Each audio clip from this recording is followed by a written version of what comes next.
Hello dear learners, welcome back once again. आज की video हमारी है हाइपर सेंसिटिविटी रिएक्शंस के बारे में। हाइपर सेंसिटिव रिएक्शंस बहुत ही ज़्यादा कॉमनली होने वाली रिएक्शंस हैं। इनको हम जनरली आम भाषा में एलर्जीज के नाम से भी जानते हैं। एलर्जी आपके लोगों के लिए थोड़ा एक मोर फेमिलियर वर्ड है। Hyper sensitivity is a more kind of a technical word. So basically it's nothing but allergies. So allergies आप देखते हैं कि हमारे इंडियंस में और अदर वेस्टर्न कंट्रीज़ के लोगों में एलर्जिक रिएक्शंस बहुत ही ज़्यादा आम और बहुत ज़्यादा कॉमन बात है या बहुत ज़्यादा कॉमन रिएक्शंस हैं। तो आज का जो वीडियो है वो हमारा इन्हीं हाइपर सेंसिटिव रिएक्शंस के बारे में है कि हाइपर सेंसिटिव रिएक्शंस क्या होती हैं, ये क्यों होती हैं और ये कितने टाइप की होती हैं। तो आप वीडियो को पूरा देखिएगा। At the end of the video you would be able to understand what is the role of allergy in our body and how do we need to control it and what are the consequences of this allergic reactions in human body। तो चलिए शुरू करते हैं। सबसे पहले हम समझते हैं कि हाइपर सेंसिटिव रिएक्शंस क्या होती हैं। हाइपर सेंसिटिव रिएक्शंस को जैसे कि मैं आपको बता चुकी हूँ ये क्या हैं, ये आपका एलर्जीज हैं। तो हम कैसे डिफाइन करेंगे हाइपर सेंसिटिव रिएक्शंस को। हाइपर सेंसिटिव रिएक्शंस या allergies they are the exaggerated response shown by your body to an antigen. Means किसी भी एंटीजन के लिए, किसी भी फॉरेन पार्टिकल के लिए आपके इम्यून सिस्टम के थ्रू शो किया गया एक एग्जैजरेटेड रिस्पॉन्स, एक response which is considered beyond the normal response is termed as hyper sensitive reactions. And hyper sensitive reactions leads to unpleasant symptoms in human body in form of rash, in form of itching, in form of inflammation, and in severe kind of a hypersensitive reaction it can lead to death also. So now you can understand the severity of allergic reactions. Allergic reactions are not only limited to just itching, rash and inflammation. Sometimes this allergic reactions can also causes the narrowing of your bronchioles and make the person difficult to breathe, and the person ultimately die if the person is not getting treatment within the short span of time. So now we'll understand how this happen and what are the types of reactions in a human body. So first of all, hypersensitive reactions ये वो reactions होती हैं आपकी body के immune system जब किसी भी एक एंटीजन के लिए beyond the normal response show करने लग जाता है, जब किसी रिस्पॉन्स की वो एक्सेस कर देता है, अति कर देता है, सो वो exaggerated response is called hyper sensitive reactions. आप समझते हैं कि ये क्यों होता है। ये उन इंडिविजुअल्स को होता है जिन इंडिविजुअल को पहले उस पर्टिकुलर एंटीजन से सेंसिटाइजेशन हो चुका होता है और वो एंटीजन दोबारा फिर से उस इंडिविजुअल के एक्सपोजर में जाता है। तो उस पर्सन को उस रिपीटेड एक्सपोजर ऑफ एंटीजन की वजह से हाइपर सेंसिटिव रिएक्शंस होती हैं। आप देख सकते हैं बोर्ड पे मैंने डेफिनेशन लिखी है। Hyper sensitive reactions are commonly called allergies. Such reactions occurs in individuals who have been previously exposed or sensitized by an antigen and again the antigen is exposed to them. So for example के लिए let's consider करते हैं एक individual है and for the first time उस particular individual को एक antigen है, से फॉर एग्जाम्पल आपका इन्फ्लुएंजा का वायरस है जिसने उसको सेंसिटाइज किया। जब कोई इंडिविजुअल फर्स्ट टाइम किसी एंटीजन के एक्सपोजर में आता है and that person becomes sensitize to it, मतलब उस पर्सन की बॉडी का जो इम्यून सिस्टम है वो उस एंटीजन के लिए थोड़ा बहुत रिस्पॉन्स दिखाता है और पर्सन थोड़ा बहुत सेंसिटाइज हो जाता है उस एंटीजन के प्रति। जब सेकेंड टाइम उस इंडिविजुअल को फिर से उस एंटीजन का एक्सपोजर होगा, फिर से वो इन्फ्लुएंजा का वायरस उस पर्सन के कॉन्टेक्ट में आएगा, तो पर्सन का इम्यून सिस्टम उस एक छोटे से एंटीजन को एक बहुत बड़ा थ्रेट कंसिडर करता है और उसके अगेंस्ट फाइट करने के लिए एक डैमेजिंग रिस्पॉन्स शो करता है। The response which is not protecting ourselves, it is damaging ourselves. Okay, so this kind of reactions are called hypersensitive reactions. तो hypersensitive reactions तब होती हैं जब एक individual who has been previously sensitized by that antigen and the person is now again exposed to the same antigen, so such persons shows hypersensitive reactions. All right, now we'll study how many types of hypersensitive reactions are there. So mainly we are going to discuss 4 types of hypersensitive reactions. Number 1, anaphylactic reaction. You can see here, first is anaphylactic. Second is cytotoxic reaction. We call it type 2. Anaphylactic reaction को हम कहते हैं type 1 reaction. Cytotoxic reactions को हम कहते हैं type 2.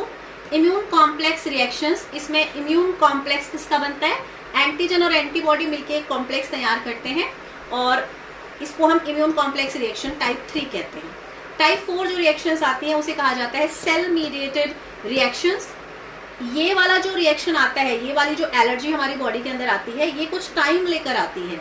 बाकी की जो आपकी जो फर्स्ट 3 आपकी रिएक्शंस हैं, ये as soon as the antigen enters into your body within few minutes these kinds of reaction shows their symptoms.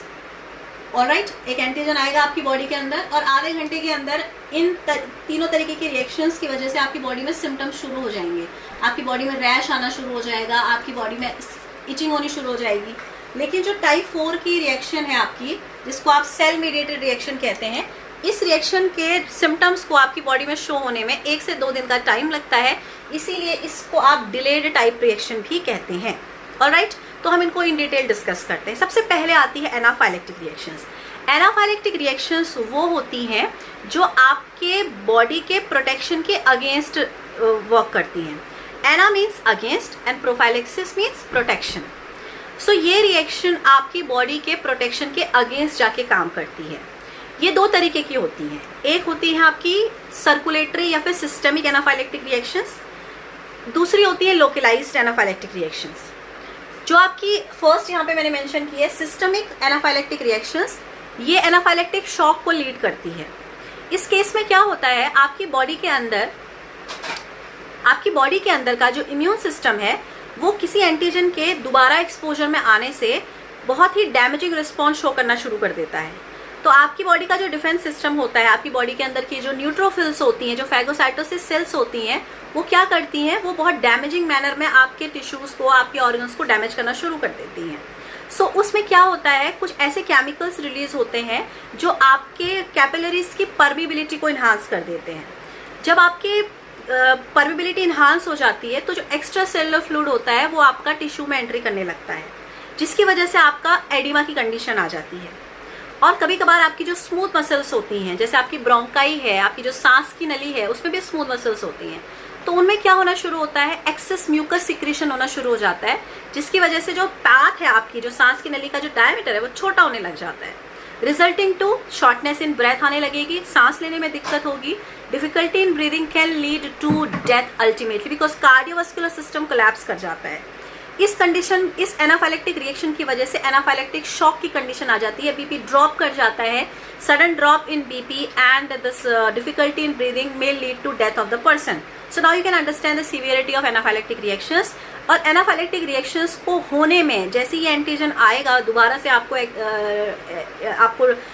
Interface करेगा, तो इस रिएक्शन के होने में 2 से लेकर 30 मिनट का समय लगता है, यानी कि आधे घंटे के अंदर एनाफाइलेक्टिक रिएक्शन शुरू हो जाती है और एनाफाइलेक्टिक शॉक की कंडीशन भी आ जाती है। सो वो पर्सन को बहुत प्रॉम्प्ट ट्रीटमेंट चाहिए होता है, उसको इफेड्रिन का प्री लोडेड सिरंज का इंजेक्शन दिया जाता है, सो दैट आपका जो पर्सन है उसकी जो विंड पाइप है, उसकी जो सांस की नली है, उसकी जो ब्रोंकाइज है वो रिलैक्स हो सकें, म्यूकस का सिक्रेशन कम हो और आपका डायमीटर बढ़े और आपका पेशेंट जो है वो उसका कार्डियोवास्कुलर सिस्टम फिर से रिवाइव हो सके और फिर वो अपना खुद से सांस ले सके।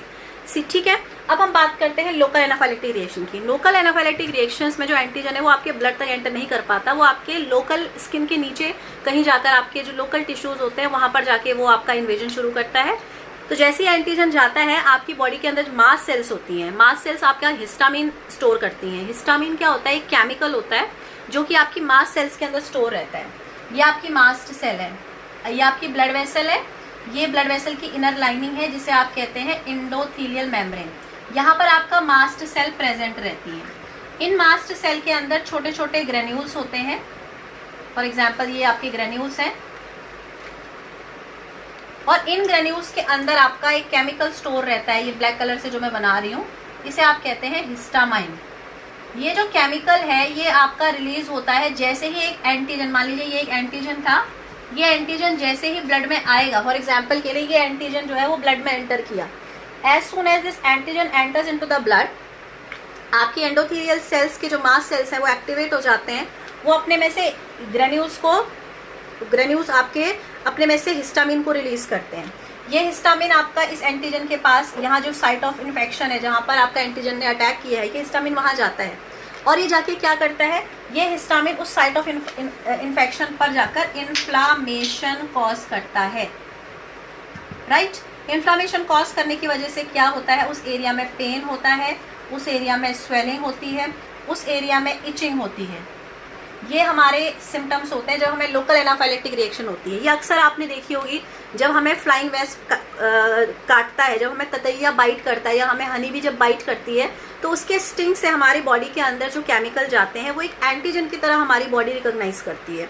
तो उसके अगेंस्ट आपका जो बॉडी होता है वो मास्ट सेल्स से हिस्टामिन रिलीज करता है। तो जैसे आपकी स्किन पर फॉर एग्जांपल आपके हाथ पर उस फ्लाइंग वेस्प ने या बी ने बाइट किया है तो आपका हिस्टामिन उस साइड पर आएगा और हिस्टामिन वहाँ पर आकर इन्फ्लामेशन कॉज करेगा। इन्फ्लामेशन कॉज करने के लिए वो क्या करेगा, एक्स्ट्रा सेलुलर फ्लूइड को आपका परमिट करेगा कि वो आपके उस साइड पर जाए। तो उस एरिया में स्वेलिंग होगी, जब फ्लूइड वहाँ पर एक्यूमुलेट होगा तो वो एरिया आपका स्वेल कर जाएगा। वहाँ पे आपका हिस्टामिन की वजह से ही आपको इचिंग होती है, आपको पेन होती है। सो ये एक सिम्टम है आपकी लोकल एनाफाइलेक्टिक रिएक्शन का। So how do we treat it, we can easily treat it by giving antihistamine. Antihistamine ऐसे सब्सटेंस होते हैं जो हिस्टामिन के अगेंस्ट काम करते हैं। ये हिस्टामिन को वहाँ पर बाइंड, अपने रिसेप्टर पर बाइंड नहीं करने देते हैं, ये खुद जाके वहाँ पर बाइंड करते हैं और हिस्टामिन के इफेक्ट को ब्लॉक कर देते हैं। तो आपको जो भी आपको लोकल एलर्जीज हो रही हैं उससे आपको रिलीफ मिल जाता है। उस कैटेगरी में आप यूज करते हैं cetirizine. Cetirizine is example of antihistamine, alright.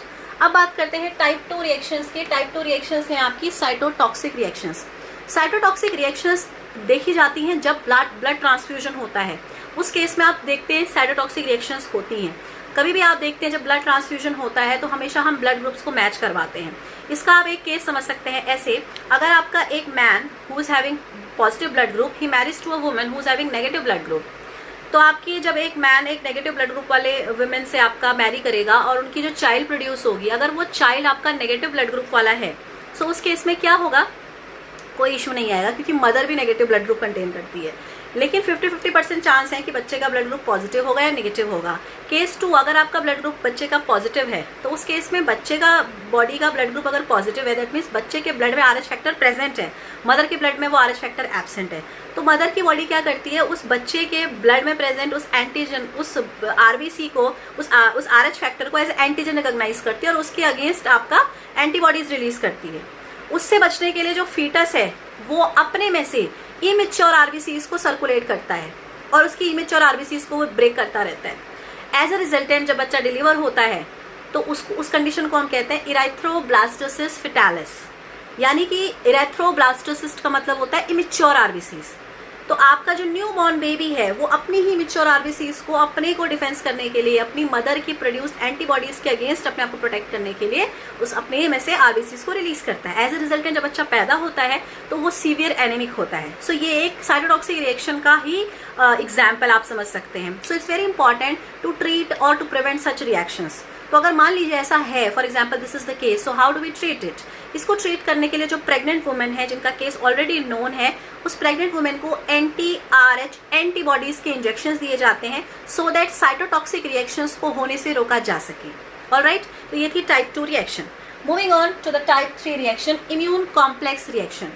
Immune complex reactions का मतलब ये है कि जब कोई भी एंटीजन आपकी बॉडी के अंदर जाता है तो आपकी बॉडी उस एंटीजन के अगेंस्ट एंटीबॉडीज बनाना शुरू कर देती है।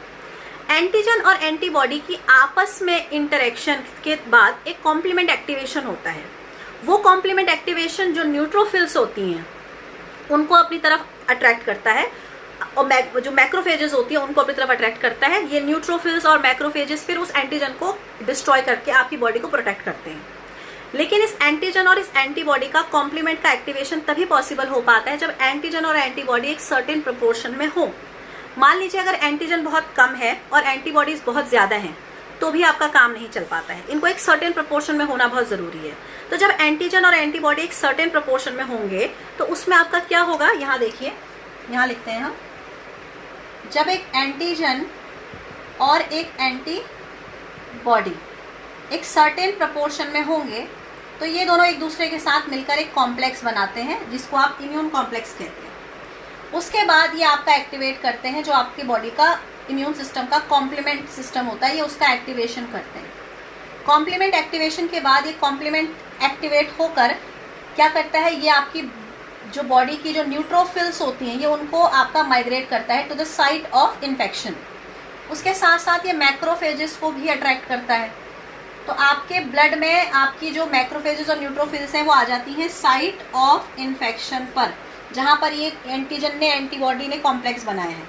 साइट ऑफ इन्फेक्शन पर आने के बाद, इस साइट ऑफ इन्फेक्शन पर आने के बाद ये अपना काम करती हैं, ये आपके उस एंटीजन को किल कर देती हैं, ये उसको डिस्ट्रॉय कर देती हैं और आपकी बॉडी के अंदर एक रिस्पॉन्स आता है और वो रिस्पॉन्स एलर्जीज की फॉर्म में आता है। वो रिस्पॉन्स ऐसा होता है कि आपकी बॉडी ही उस रिस्पॉन्स को झेलती है। उस रिस्पॉन्स में बहुत सारी चीज़ें होती हैं, जैसे कि आपके स्किन पर रैश आने शुरू हो जाते हैं, ऑलराइट, आपके स्किन पर छोटे छोटे दाने आने शुरू हो जाते हैं। तो ये एक प्रकार की इम्यून कॉम्प्लेक्स रिएक्शन है। इसका हम रोल देखते हैं, आपकी जो मोस्ट कॉमन आपका जब आप देखते हैं ऑर्गन ट्रांसप्लांटेशन होता है तो वहाँ पर ये रिएक्शन बहुत देखी जाती है। ऑर्गन ट्रांसप्लांटेशन के केस में sometimes there are chances of happening this immune complex reaction. अब बात करते हैं हम चौथी टाइप की जो इम्यूनिटी है, cell mediated immunity, cell mediated reaction. इस तरीके के रिएक्शन में आपका इन्वॉल्व रहती है टी सेल्स। जैसे ही कोई इन्फेक्शन कॉजिंग एजेंट आपकी बॉडी में आता है तो आपकी बॉडी के अंदर के डिफेंस सिस्टम में एक टी सेल्स होती हैं, जो कि WBC का ही एक प्रकार है। तो वो टी सेल्स क्या करती है, वो माइग्रेट होती है, आपके उस साइट ऑफ इन्फेक्शन पर आती है और वो IgG एंटीबॉडीज को बनाना शुरू कर देती है। बाकी की जो ये तीन आपकी first 3 type of hyper sensitive reactions हैं, इनमें इन्वॉल्व रहती है IgE। IgE is the antibody which comes to the site of infection to protect our body or to show any kind of a defense